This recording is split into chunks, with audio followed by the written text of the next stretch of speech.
नया IBN 7 हौसला है। नमस्कार, स्वागत है आपका IBN 7 में। मैं आपके साथ पायल और मैं हूं प्रशांत। शुरू करते हैं हमारा ये खास बुलेटिन, सारा देश 100 खबरें। दुनिया के सबसे बड़े औद्योगिक हैनोवर मेले का उद्घाटन करते हुए प्रधानमंत्री नरेंद्र मोदी ने जर्मनी की कंपनियों को भारत आने का न्योता दिया और वादा किया कि वो भारत में व्यापार के लिए और अच्छे हालात बना रहे हैं। प्रधानमंत्री ने पहली राउंड टेबल वार्ता में 15 सीईओ से खास बातचीत की है। इसके बाद प्रधानमंत्री मोदी उनसे अलग अलग भी मिले हैं। बिजनेस लीडर्स को आश्वासन देते हुए मोदी ने कहा है कि वो इन कदमों को लागू करने पर खुद नजर रखे हुए हैं। नरेंद्र मोदी ने खासतौर से मैन्युफैक्चरिंग, इंफ्रास्ट्रक्चर डेवलपमेंट, गंगा की सफाई और सॉलिड वेस्ट मैनेजमेंट के क्षेत्रों में अवसरों का जिक्र किया। हैनोवर मेले में भारत का रंग खूब दिखा है। कार्यक्रम की शुरुआत भारतीय रंगों के साथ हुई है, जिसमें भारतीय कला और नृत्य के साथ साथ मेक इन इंडिया थीम को भी दुनिया के सामने औद्योगिक मेले में पेश किया गया। भारत 13 से 17 अप्रैल तक चलने वाले हैनोवर मेले में देश के रूप में बड़े स्तर पर भागीदारी कर रहा है। मोदी और मार्केल भारत पेविलियन का आज उद्घाटन करेंगे। हैनोवर मेले में भारत योग से लेकर उद्योग तक अपनी ताकत दिखाएगा। वहीं जर्मन चांसलर एंजेला मर्केल ने कहा है कि जर्मनी भारत के साथ भागीदारी को नया आयाम देने के लिए तैयार है। मेले के उद्घाटन के बाद प्रधानमंत्री नरेंद्र मोदी ने एंजेला मर्केल के साथ बैठकर लेजर शो का लुत्फ उठाया। विश्व के सबसे बड़े औद्योगिक मेले हैनोवर में हर बार एक देश सहयोगी देश के रूप में शिरकत करता है। इस बार भारत सहयोगी देश बना है। जर्मनी में प्रधानमंत्री नरेंद्र मोदी के चाहने वालों ने सड़कों पर मोदी मोदी के नारे लगाकर उनका स्वागत किया। प्रधानमंत्री नरेंद्र मोदी ने भी अपने चाहने वालों को निराश नहीं किया। वो लोगों से दिल खोलकर मिले। प्रधानमंत्री मोदी ने कई लोगों से हाथ मिलाया और ऑटोग्राफ भी दिया। भीड़ में से कईयों ने प्रधानमंत्री मोदी के पैर छुए। प्रधानमंत्री नरेंद्र मोदी ने जर्मनी के हैनोवर में राष्ट्रपिता महात्मा गांधी की मूर्ति का अनावरण किया। प्रधानमंत्री ने प्रतिमा पर फूल चढ़ाकर राष्ट्रपिता को श्रद्धांजलि दी। इससे पहले प्रधानमंत्री मोदी ने सिटी हॉल में भारतीय छात्रों से मुलाकात भी की। सिटी हॉल में जुटे भारतीयों में प्रधानमंत्री मोदी को देखने के लिए खासा उत्साह भी नजर आया। सिटी हॉल पहुंचने पर मोदी का स्वागत वहां के मेयर ने किया। प्रधानमंत्री नरेंद्र मोदी आज जर्मनी में सुभाष चंद्र बोस के परपोते सूर्या बोस से मुलाकात कर सकते हैं। इस मुलाकात में सूर्या बोस पीएम से नेताजी की जासूसी की जांच की मांग करेंगे। बोस के परपोते सूर्य बोस ने IBN 7 से खास बातचीत में ये बताया कि हमारे परिवार की जासूसी होती रही है। उन्होंने ये भी कहा कि उनके लेक्चर में रॉ के लोग हुआ करते थे। सूर्या बोस ने बोला कि वो प्रधानमंत्री से जासूसी से जुड़े सारे दस्तावेजों को जारी करने की भी मांग करेंगे, जिससे सच्चाई सबके सामने आ सके। प्रधानमंत्री मोदी का आज जर्मनी दौरे का दूसरा दिन है। आज प्रधानमंत्री मोदी भारतीय समयानुसार दोपहर 12:30 बजे हैनोवर मेले में भारतीय पेविलियन का उद्घाटन करेंगे और इसके बाद करीब 2 बजे वो इंडो जर्मन समिट का शुभारंभ करेंगे। शाम करीब 4:30 बजे प्रधानमंत्री मोदी जर्मनी की राजधानी बर्लिन पहुंचेंगे, जहां वो सीमेंट टेक्निकल एकेडमी जाएंगे। इसके बाद प्रधानमंत्री नरेंद्र मोदी रात 9:30 बजे जर्मन के अर्थ और ऊर्जा मंत्री से मुलाकात करेंगे। प्रधानमंत्री मोदी का आज का आखिरी कार्यक्रम देर रात करीब 11 बजे भारतीय राजदूत के यहां होगा। सामना में संजय राउत के लिखे लेख से मुसलमानों के वोट का अधिकार खत्म किए जाने की बात पर राजनीतिक भूचाल आ गया है। कांग्रेस ने शिवसेना पर ध्रुवीकरण का आरोप लगाते हुए इस तरह की मांग की हास्यास्पद बताया है। वहीं MIM विधायक इम्तियाज जलील ने कहा है कि मुसलमानों को अपनी पसंद की सरकार चुनने का हक है। मुस्लिम धर्मगुरु मौलाना अरशद मद्दी के मुताबिक इस तरह के बयान नेता सिर्फ अपना उल्लू सीधा करने के लिए देते हैं। वहीं एनसीपी नेता नवाब मलिक ने ऐसे बयानों को लोकतंत्र के खिलाफ बताया है। हालांकि शिवसेना ने इस मुद्दे पर विरोध बढ़ता देख अपने रुख में नरमी जरूर लाई है। शिवसेना नेता गोरे ने कहा है कि लेख को समग्र नजरिए से देखा जाना चाहिए और मुस्लिम समुदाय के खिलाफ नहीं। दरअसल शिवसेना ने अपने मुखपत्र सामना में MIM के ओवैसी बंधुओं पर निशाना साधा था। संजय राउत ने बाल ठाकरे का हवाला देते हुए लिखा था कि मुसलमानों का मताधिकार वापस ले लेना चाहिए, तब जाकर मुस्लिम वोट बैंक की राजनीति देश में खत्म होगी। केंद्र सरकार ने राज्यपालों के लिए नए दिशा निर्देश जारी किए हैं। नए दिशा निर्देश के मुताबिक राज्यपालों के कम से कम 292 दिन संबंधित राज्यों में रहना होगा। यही नहीं, राज्यपाल अब राष्ट्रपति की मंजूरी के बाद ही राज्य से बाहर जा पाएंगे। दरअसल केंद्र सरकार को पता चला है कि कुछ राज्यपाल काफी समय अपने संबंधित राज्यों से बाहर बिता रहे हैं, जिसके बाद गृह मंत्रालय की तरफ से नए नियम जारी किए गए। दिल्ली के करावल नगर में एक जनसभा को संबोधित करते हुए मुख्यमंत्री अरविंद केजरीवाल ने कई लोक लुभावन घोषणाएं भी की। केजरीवाल ने कहा है कि दिल्ली वालों को इस बार गर्मियों में पानी की किल्लत नहीं होगी। इतना ही नहीं, उन्होंने आलू और प्याज के दाम भी न बढ़ने देने का दावा किया है। केजरीवाल ने दिल्ली के अनाधिकृत कॉलोनियों को विकसित करने के लिए पैसे की जरूरत बताई। अरविंद केजरीवाल ने केंद्र सरकार पर निशाना साधते हुए कहा है कि केंद्र सरकार दिल्ली को पैसा नहीं देती। उन्होंने कहा है कि वो केंद्र से 10,000 करोड़ की मांग करेंगे, जिसे अनाधिकृत कॉलोनियों के विकास में लगाया जाएगा। राहुल गांधी द्वारा अमेठी में मेगा फूड पार्क बनाने की योजना को केंद्र सरकार ने खटाई में डाल दिया है। करीब 200 करोड़ की लागत से बनने वाले इस फूड पार्क को लेकर के राजनीति भी शुरू हो गई है। मोदी सरकार द्वारा फूड पार्क बंद किए जाने के फैसले का कांग्रेस के नेताओं ने विरोध किया और कहा कि ये केंद्र का सौतेला व्यवहार है, तो बीजेपी ने इसे सही फैसला बताया। बिहार के सोनपुर पहुंचे भाजपा प्रवक्ता शाहनवाज हुसैन ने जनता दल विलय पर निशाना साधा। उन्होंने कहा है कि बीजेपी की ताकत में से घबरा करके लालू और नीतीश अपनी खुद की पार्टी और निशान मिटाने को तैयार हो गए। छत्तीसगढ़ के मुख्यमंत्री रमन सिंह ने सुकमा नक्सली हमले में शहीद हुए जवानों को श्रद्धांजलि दी। मुख्यमंत्री ने कहा है कि सभी जवानों ने अपने शौर्य का परिचय दिया है और सरकार उन जवानों का ख्याल रखेगी। इससे पहले शहीद जवानों के शव भारी सुरक्षा के बीच जंगल से हेलीकॉप्टर के जरिए यहां पर पहुंचाए गए। जवानों के शव लाने के लिए करीब 300 जवानों की टीम को लगाया गया था। छत्तीसगढ़ के सुकमा में रविवार को हुए इस नक्सली हमले में पुलिस के 7 जवान शहीद हो गए थे, जबकि 10 जवान घायल हो गए। और सुकमा में जवानों की हत्या से मचा हड़कंप अभी थमा भी नहीं था कि एक बार फिर से छत्तीसगढ़ के कांकेर में नक्सलियों ने हमला कर दिया। कांकेर जिले में कोरर के नजदीक बरबसपुर लोहा खदान के पास नक्सलियों ने 20 से 25 गाड़ियों को आग के हवाले कर दिया। ये गाड़ियां खदानों में काम में लगाई गई थी। वारदात को अंजाम देने के लिए 200 से ज्यादा बंदूकधारी नक्सली यहां पर पहुंचे। नक्सलियों ने वहां मौजूद सभी गाड़ियों को आग के हवाले कर दिया। नक्सली दिन दहाड़े वारदात को अंजाम देकर यहां से आराम से फरार हो गए। भूमि अधिग्रहण अध्यादेश को लेकर सोमवार को सुप्रीम कोर्ट में सुनवाई होगी। किसानों के कुछ संगठनों ने इस अध्यादेश को चुनौती दी है। संगठनों का कहना है कि इस कानून से करोड़ों लोगों की जिंदगी जुड़ी हुई है और ऐसे में इस नाजुक मामले पर सरकार को बार बार अध्यादेश नहीं लाना चाहिए। किसानों को इस अध्यादेश की कुछ प्रावधान से आपत्ति थी। उत्तर प्रदेश में बेमौसम बरसात से तबाह हुई फसलों के बाद खुदकुशी कर रहे किसानों के लिए लेकर उत्तर प्रदेश राज्यपाल ने सरकार को कटघरे में खड़ा किया है।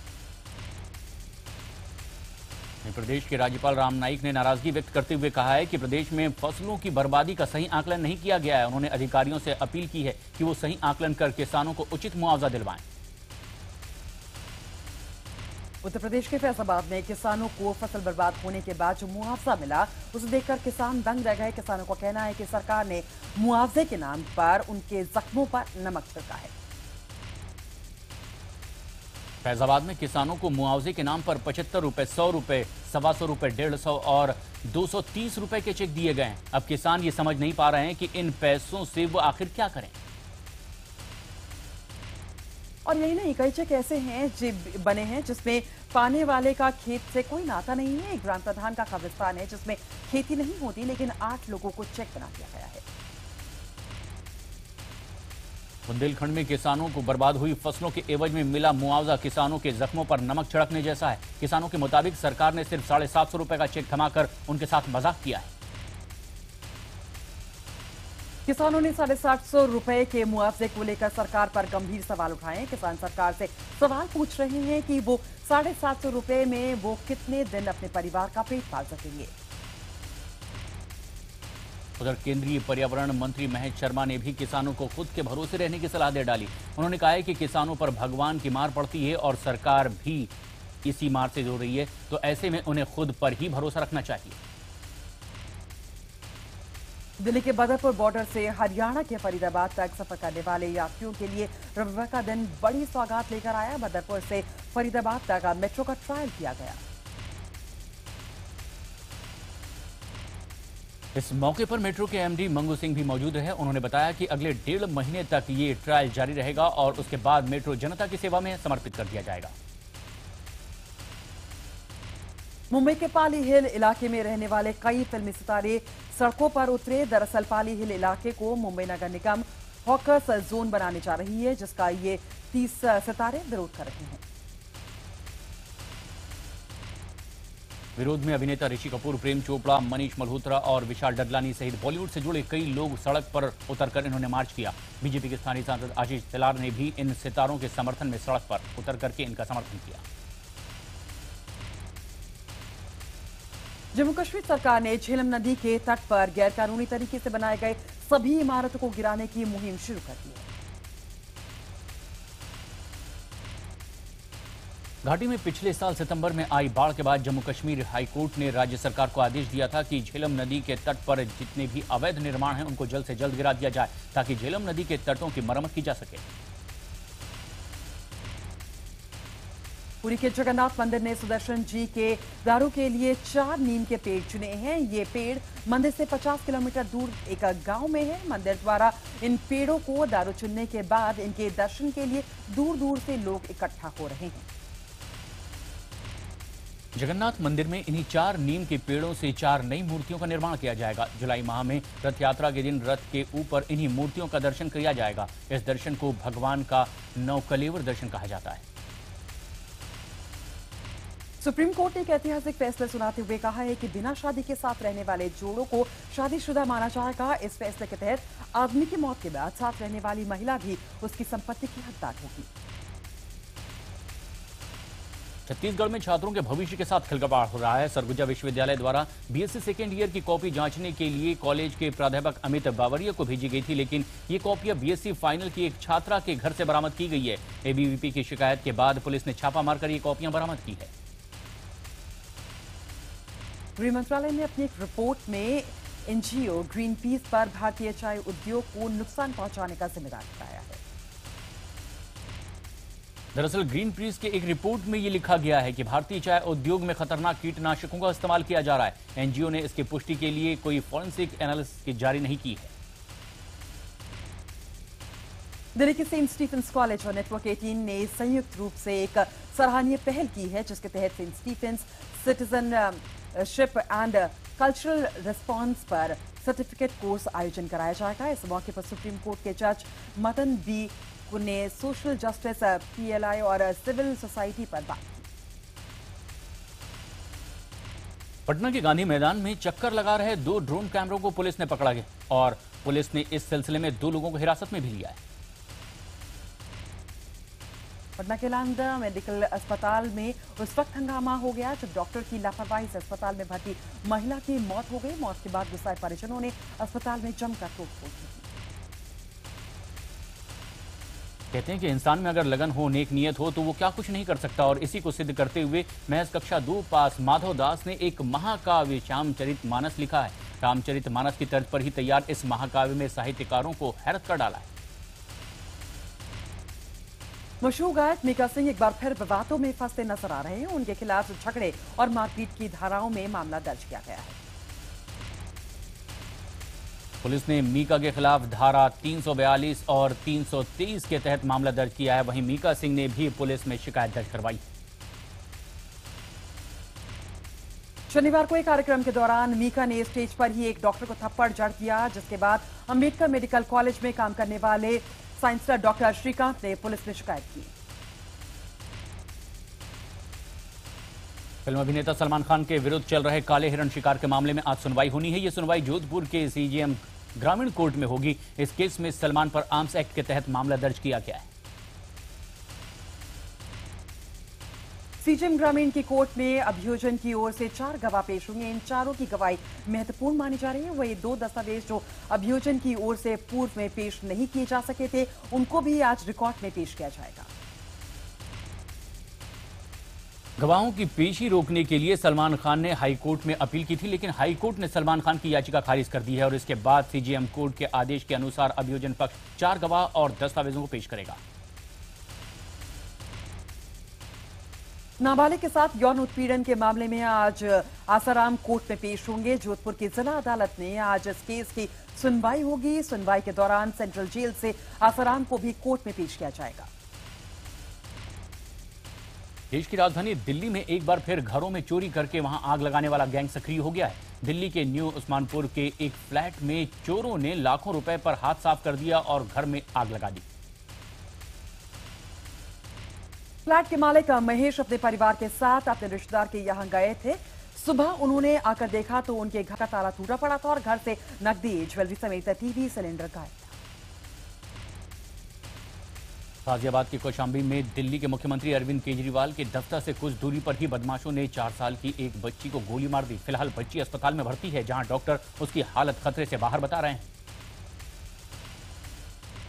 बच्ची अपने माता पिता के साथ बाइक से जा रही थी, तभी कुछ बदमाश उसकी मां की चेन छीन कर भाग रहे थे, लेकिन ट्रैफिक के चलते बदमाश फंस गए। तभी बच्ची के पिता ने उन्हें पकड़ने की कोशिश की। इसी दौरान एक बदमाश ने गोली चला दी, जिससे जो गोली बच्ची को लग गई। यूपी के इलाहाबाद में छेड़छाड़ से तंग आकर 12 साल की एक लड़की ने खुदकुशी कर ली है। छेड़खानी की शिकायत पुलिस से भी की गई थी, लेकिन कोई कार्रवाई न होने की वजह से आरोपी युवक लगातार लड़की को छेड़ता रहा। लड़की की खुदकुशी के बाद आखिरकार पुलिस हरकत में आ गई है और पुलिस की 2 टीम्स आरोपी की खोजबीन में लगी हुई है। हिमाचल प्रदेश के चंबा में एक शख्स की हत्या के आरोप में उसकी पत्नी और बेटे को गिरफ्तार किया गया है। परिवार को शक था कि शेर खान अपनी संपत्ति अपने परिवार को ना देकर अपनी प्रेमिका के नाम कर सकता है। इसके बाद शेर खान के घर में कुल्हाड़ी से मारकर उसकी हत्या कर दी गई। भारत की सानिया मिर्जा महिला डबल्स रैंकिंग में मार्टिना हिंगिस के साथ दुनिया की नंबर 1 टेनिस खिलाड़ी बन गई हैं। फैमिली सर्कल कप के फाइनल में जीत दर्ज हुई सानिया दुनिया की नंबर 1 महिला टेनिस खिलाड़ी बन गई है। डबल्स रैंकिंग में नंबर 1 बनने वाली सानिया पहली भारतीय महिला खिलाड़ी बनी है। 3 ग्रैंड स्लैम मिलाकर के सानिया का ये 26वां महिला डबल्स खिताब है। मुंबई में खेले गए आईपीएल के दूसरे मैच में किंग्स 11 पंजाब ने मुंबई इंडियंस को 18 रन से हरा दिया। पहले बल्लेबाजी करते हुए पंजाब ने 177 रन बनाए। जवाब में मुंबई की टीम 159 रन पर ही ढेर हो गई। और इस जीत के हीरो रहे पंजाब के कप्तान जॉर्ज बेली, जिन्होंने की 32 गेंदों पर 61 रन की धुआंधार पारी खेली। बेली को शानदार प्रदर्शन के लिए मैन ऑफ द मैच चुना गया। पंजाब की तरफ से खेलते हुए वीरेंद्र सहवाग ने भी लंबे समय बाद यहां पर बल्लेबाजी, ताबड़तोड़ बल्लेबाजी की। पंजाब की तरफ से मिचेल जॉनसन ने शानदार गेंदबाजी करते हुए 4 ओवर में 23 रन देकर 2 विकेट झटके। किंग्स 11 पंजाब में खेलने वाले घरेलू खिलाड़ी संदीप शर्मा ने भी शानदार गेंदबाजी की। संदीप ने 4 ओवर्स में मात्र 12 रन देकर 1 विकेट झटका। टॉस जीतकर पहले बल्लेबाजी करने का फैसला मुंबई इंडियंस को भारी पड़ा। बाद में बल्लेबाजी करने उतरी मुंबई पंजाब के 177 रन के जवाब में 159 पर ही ढेर हो गई। मुंबई की तरफ से सबसे शानदार बल्लेबाजी की हरभजन सिंह ने। हरभजन ने 24 गेंदों में 5 चौकों और 6 छक्कों की मदद से ताबड़तोड़। इससे पहले दिल्ली की कोटला मैदान में दिल्ली और राजस्थान टीमों की भिड़ंत हुई, जिसमें राजस्थान रॉयल्स ने 3 विकेट से बाजी मारी। दिल्ली की टीम ने पहले बल्लेबाजी करते हुए निर्धारित 20 ओवर्स में 3 विकेट के नुकसान पर 184 रन बनाए। जवाब में राजस्थान की टीम ने 3 विकेट रहते ही 186 रन बना लिए। राजस्थान की जीत के हीरो रहे अपना पहला आईपीएल संस्करण खेल रहे घरेलू खिलाड़ी दीपक हुड्डा। दीपक को अपने शानदार प्रदर्शन के लिए मैन ऑफ द मैच चुना गया। पहली बार आईपीएल खेल रहे दीपक हुड्डा ने अपने शॉट से दर्शकों का दिल जीत लिया। हुड्डा ने 3 चौकों और 4 छक्कों की मदद से 25 गेंदों पर 54 रन की पारी खेली। दिल्ली की तरफ से खेल रहे युवराज सिंह कुछ खास कमाल नहीं कर पाए। हालांकि युवराज ने 17 गेंदों पर 2 छक्कों की मदद से 27 रन की पारी जरूर खेली। दिल्ली के लिए शानदार गेंदबाजी करते हुए इमरान ताहिर ने 4 विकेट लिए, जबकि अमित मिश्रा को 2 विकेट हासिल हुए। फिर भी दिल्ली जीत दर्ज करने में नाकाम रही। आईपीएल में आज सिर्फ एक ही मैच खेला जाएगा। ये मैच रॉयल चैलेंजर्स बेंगलुरु और सनराइजर्स हैदराबाद के बीच होगा। बेंगलुरु के चिन्नास्वामी स्टेडियम में यह मुकाबला खेला जाएगा। भारतीय निशानेबाज जीतू राय ने दक्षिण कोरिया में आयोजित वर्ल्ड कप में कांस्य पदक जीत लिया है। जीतू ने 10 मीटर एयर पिस्टल में यह पदक जीता। अजलान शाह हॉकी टूर्नामेंट में भारत ने पेनाल्टी शूट आउट में दक्षिण कोरिया को 4-1 से हराकर कांस्य पदक पर कब्जा कर लिया। निर्धारित समय के मुताबिक दोनों टीमों में स्कोर 2-2 से बराबरी पर था। ब्रेक के बाद हम एक बार फिर हाजिर हैं सारा देश 100 खबरों की कुछ और अहम खबरों के साथ। शाहरुख खान ने मल्टीप्लेक्सेस में प्राइम टाइम में मराठी फिल्में दिखाने के महाराष्ट्र सरकार के निर्देश का स्वागत किया है। शाहरुख खान ने कहा है कि ऐसा करने से यकीनन रीजनल सिनेमा को प्रोत्साहन मिलेगा। ऐश्वर्या राय बच्चन की फिल्म जज्बा का शूट आईपीएल की वजह से टालना पड़ गया। दरअसल जज्बा की टीम वानखेड़े स्टेडियम में शूट करने वाली थी और इसके लिए उन्हें परमिशन भी मिल गई थी, लेकिन वानखेड़े में मुंबई इंडियंस और किंग्स 11 पंजाब के बीच मुकाबले के चलते स्टेडियम प्रशासन ने शूट रुकवा दिया है। बॉलीवुड की सेक्सी गर्ल सनी लियोनी एक बार फिर टेलीविजन पर नजर आ सकती हैं। खबर है कि एमटीवी पर दिखाए जाने वाले dating reality show splits villa के 8वें सीजन को सनी होस्ट करती नजर आ सकती है। फिल्म वेलकम टू कराची की टीम को पाकिस्तान की कल्चरल मिनिस्ट्री की तरफ से पाकिस्तान में जाकर के प्रमोशन करने और ट्रेलर जारी करने की इजाजत मिल गई है। वेलकम टू कराची बॉलीवुड की ऐसी पहली फिल्म होगी जिसका प्रचार पाकिस्तान में होगा। अक्षय कुमार इसे 10 सेंटर खोलने जा रहे हैं जहां लड़कियों को मार्शल आर्ट सिखाया जाएगा। इन लड़कियों को ये ट्रेनिंग मुफ्त में दी जाएगी। मशहूर फिल्म निर्देशक AR मुरुगदास अब ऋतिक रोशन के साथ एक फिल्म बनाना चाहते हैं। खबर है कि ऋतिक रोशन के करीबी ने ही मुरुगदास के साथ मिलकर के बात की शुरुआत की। चलिए इसी के साथ अब वक्त एक छोटे से ब्रेक का है, तुरंत लौटेंगे कुछ और खबरों के साथ।